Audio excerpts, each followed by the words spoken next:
চন্দনবাড়ি ঘুরে এবার আমরা পৌঁছে গেলাম বেতাব ভ্যালিতে। এখানের এন্ট্রি ফি 100 টাকা। 12 বছর অবধি বয়স হলে ভাড়া 50 টাকা।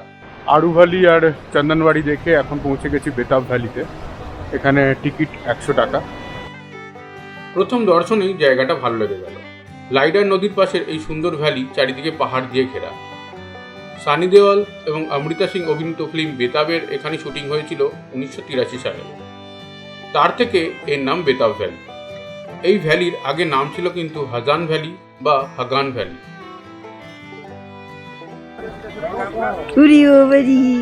ঠান্ডা জল। এখন পৌঁছে গেছি বেতাব ভ্যালিতে আর নেমেছি নদীতে। মারাত্মক ঠান্ডা জল, কনকন করছে পা, বাট দারুণ লাগছে। অসাধারণ জায়গা, খুবই সুন্দর, কিন্তু বেশিক্ষণ থাকা যাবে না, পুরো পা জমে যাচ্ছে মনে হচ্ছে, এত ঠান্ডা। এত সুন্দর জায়গা, মানে মন ভরে গেল। দারুণ দারুণ। বেতাব ভ্যালি পীরপাঞ্জাল ও জান্সকার এই দুটি হিমালয়ান রেঞ্জের মাঝে অবস্থিত।